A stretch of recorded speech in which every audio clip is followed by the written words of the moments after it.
Donny van de Beek has never been given a fair shake, at Man United either. He's never been put in the Man United side with Man United's best players to with see better how he players does. as well. He always gets put in the team when they've made 8 changes, and then he doesn't do well, and then man say he's dead, bro. Do you know what I mean? And this is the problem. Well, he's smiling bro, in pre-season, bro, he was posting pictures, smiling and that on his Instagram and that with the Mandem and all these other things, bro. You could tell that he was feeling positive about the season, and then that's what's happened, bro. Well, let me hold you accountable, though, Rance. The only thing is for me, though, Sancho's on borrowed time. Let's be real, We can give him excuses what we want. It hasn't been. What's that got to do with the statement I made? No, but it is got to do with in a sense of I understand where you're coming from. But for me, what he's shown though in the bit that Ten Hag has brought him in, I don't think has been consistent enough. But how can you be consistent when you don't start every week? I get, but we can get upset. We can get upset of consistency from Rashford because he starts every game. You can get upset with consistency from Bruno because he starts every game. You can get upset of consistency from Antony because he starts every game.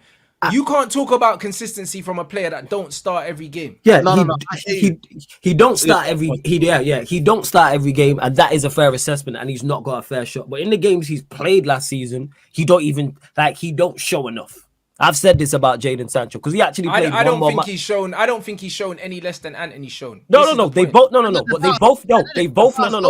They've both not been good enough. The point that I'm making is that Sancho played one more match than Antony last season in the Premier League. He actually played one more game than him. Didn't get as many starts, but he actually played one more match. So the point I'm making is starts, bro. Yeah, no, we can count starts as well. But in the time he started and the times he's come off the bench and he's played, he hasn't shown enough.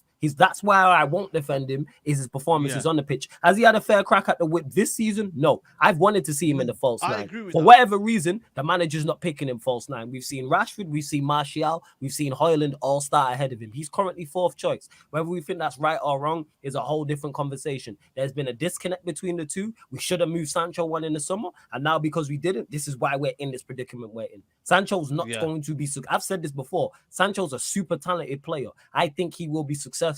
Not here. I don't think he'll be successful at Manchester United. I genuinely don't. But then they should have let him leave. He should have, and that's what it is. Us failing to prepare. Here's why I agree with Rance. On one part, I do agree with you, Rance. Is that if a player is not performing well, like Antony, he then should be dropped for a player 100%. Of Sancho's quality for him to get a run in. But I feel like now we've got to the point now where it may be for 1 or 2 games only, and the manager will bring back Antony. I know Antony is the manager's favorite. Because it's everyone knows, blood. Everyone knows. And B, he did not buy Sancho. So he doesn't have any jurisdiction to play him. And I think that for me isn't great because I feel like as a manager, you need to be impartial. You need to be fair to everyone. But ultimately, he's looking at, you know what? Every time I have played you, you're not probably giving the output. You're not being consistent. And you're probably not doing what I need you to do. And that's what he thinks in his eyes. So... It's a what? So Antony's doing what we need him to do then? No, they both not been good enough.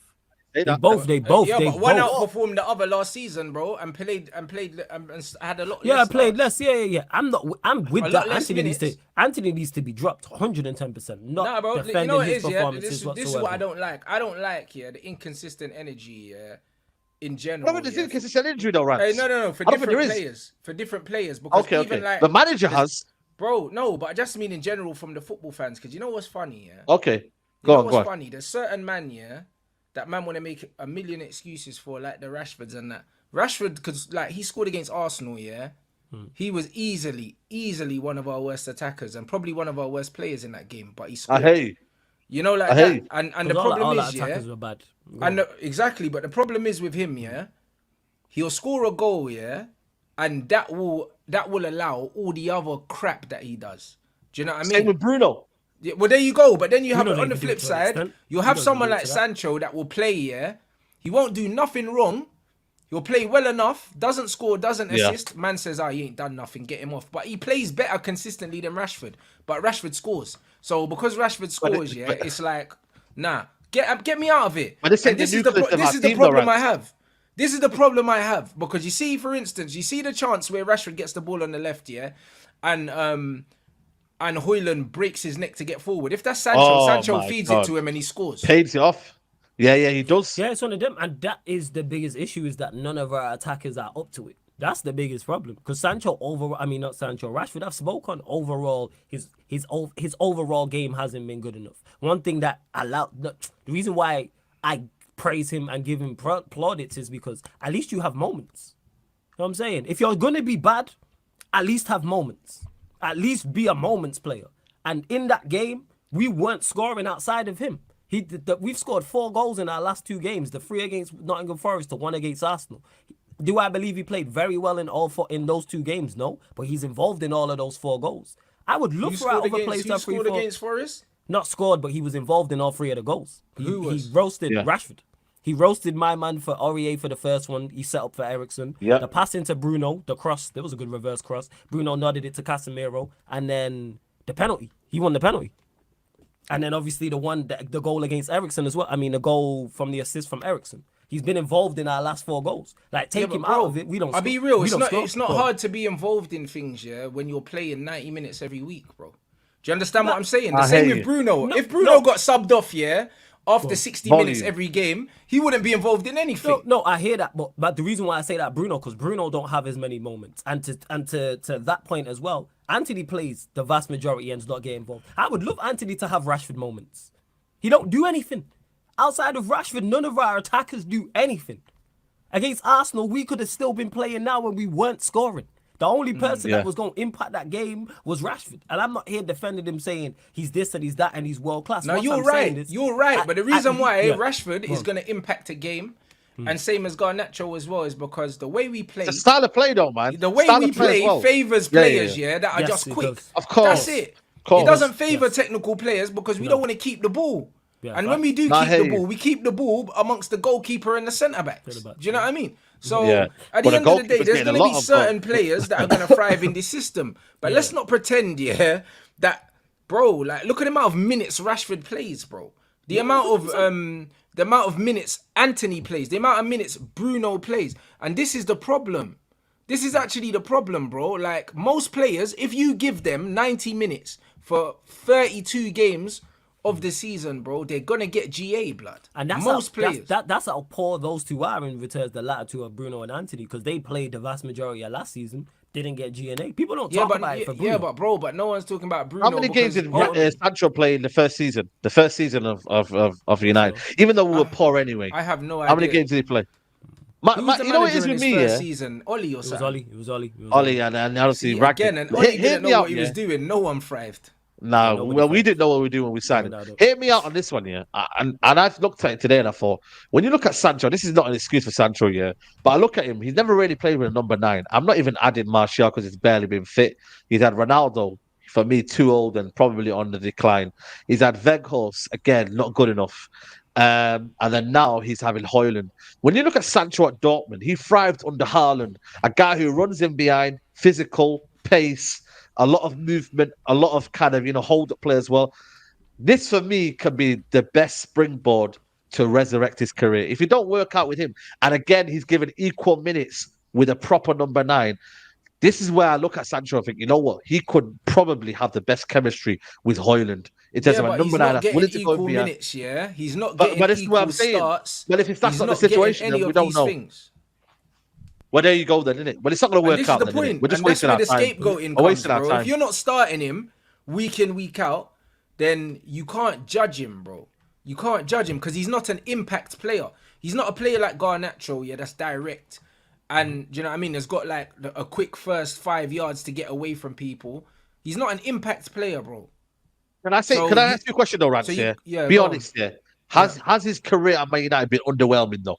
Be honest. Of course it is. For the ability that he has, it has been underwhelming. Do you know what I mean? But we can't take context. But you can't take context out of it. The guy came in, he came into the club when Ollie was dying, and then man came in when Ralph came in. Sancho was actually one of our best players in the 4-3-2. Yeah. He was, but people forget that. People want to forget that Sancho was performing very well in that Ralph Rangnick system, very well. Yeah. And then Ralph left. Do you know what I mean? Then another new manager again, bro. So let's not pretend, that there's been no stability at the club, bro. And he's never been afforded stability. Rashford's been afforded stability that even in the season where he scored like 5 goals or something like that, He still started every game. No, I see it. No, When a Sancho, been afforded the opportunity to start every game, it's never happened. Do you know what I mean? So when man are judging him against Antony, who starts every game, Sancho starts every game. Do you know what I mean? It's a piss take. And the same thing happened with Martial as well. Martial wasn't starting every game. Under Jose, he went and he bought Alexis Sanchez when Martial was oozing, And since then, Martial always make the wrong decisions, man. Exactly. Yeah, and then Martial couldn't get back into the team. He wasn't afforded the opportunity to consistently play bad because he wasn't starting. And this is the problem. Do you know what I mean? The problem is when people are talking about all these players with GA at Man United, they're also the players that play the most minutes. Yeah. Donny's another example as well. Outside of Donny's another example. Donny van de Beek has never been given a fair shake at Man United either. He's never been put in the Man United side with Man United's best players to with see better how he players does. as well. He always gets put in the team when they've made 8 changes, and then he doesn't do well, and then man say he's dead, bro. Do you know what I mean? And this is the problem. But also as well, we always give excuses to like people like Luke Shaw. Luke Shaw's been in 8 years, 9 years. 8 years, and man are still making excuses for him. But man are telling me about Martial and about Sancho when Shaw's been here for 8-9 years. Get out of here, bro. No excuses. That's true as well, man. People don't have the same energy though. That's the problem, man. If everyone had the same energy for everyone, I think for me, everyone would be kind of like blunt in what they say. But the problem is though, we don't have the same energy for everyone. Because too many fans have favorites. There's too many player stands. That's why I'm not a player stand. I'm not player FC. I'll never turn around and say I'll criticize my favorite player and criticize my least favorite player in the same vein. I'm a Manchester United FC stand. I want what's best for the football club. I couldn't care less. Sancho, I think I've said before, he's super talented. Should have moved him on in the summer. That's where all this stems from, is us preparing to fail. I mean, us not preparing properly. He was never going to... Look at the way Ten Hag is trying to play football. Look at the wingers who have success here. Look at your Pelestri, Garnacho, Rashford. There's a reason all three of them have all the same things in common. Do you reckon Sancho was told something this summer? Do you reckon Sancho was told something this summer that you would get more minutes and this is your position? But from what I've heard, he was told he was going to get more minutes because he wanted to leave last January. And then season starts and then he's not in the starting lineup. And that shocked him. And things have been kind of funny ever since. Well, there you go. That's what I'm saying. I think for me, the way he came out in that argument, he goes for other reasons that I won't go into.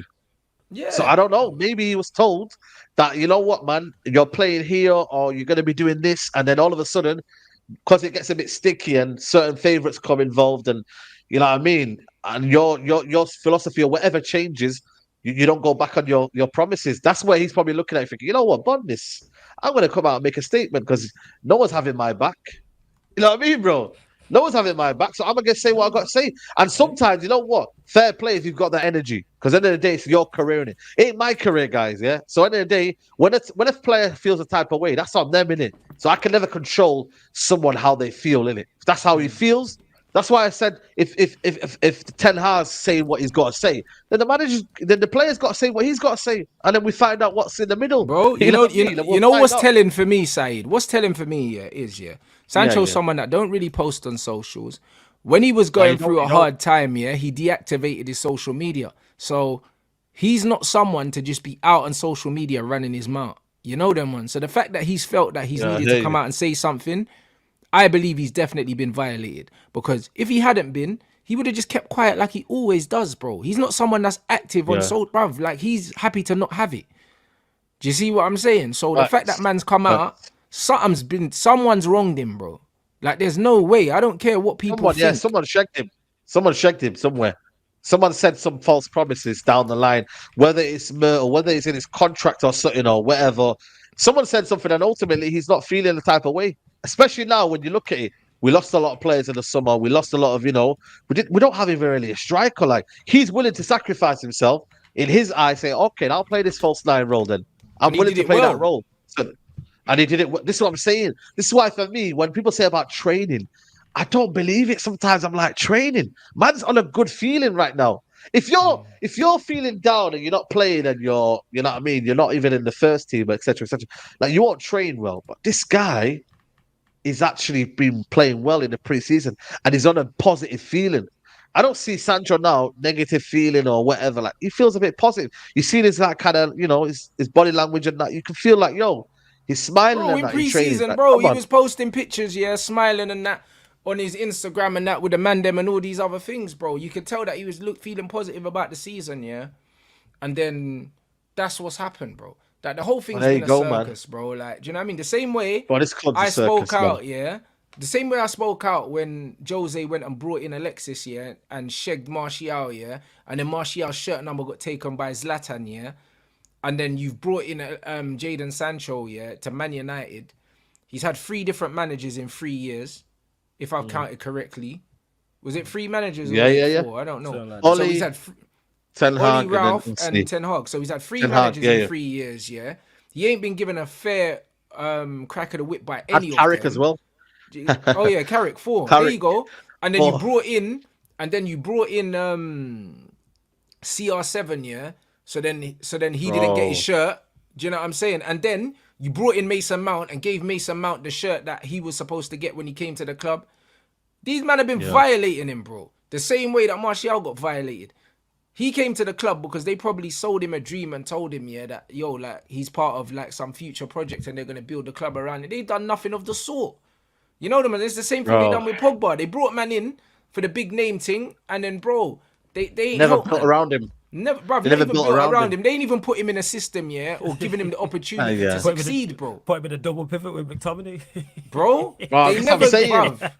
And now they never put man in a position to succeed at any point, bro. And you know what's so funny, yeah? Man always talk about oh yeah, how it's about systems now in football and systems and how it's not about individuals no more and this, that and the other. Cool. Well then put man in the right system then. We done the same thing with Juan Mata, bro. We brought him in from Chelsea. We never got to see the Juan Mata of Chelsea at Man United. On the right wing, you know. Because we played him everywhere except where he was supposed to play. And at Chelsea, bro, like he was one of the best players in the league when we signed Juan Mata. Talent dies at United, man. Talent dies, man. When you deep it, man, talent dies at Man United, bro. We look at Depay, we look at Di Maria, Falcao, all these players, man. They die at Man United, bro. I don't know what it is, bro. Like every single player that we think, this is it now. Players we signed, we killed them. Right, this is where talent killed dies, them, bro. Talent dies here. You know what I'm saying? We know this. But we kill all the good players at the club, yeah, and people want to blame the players.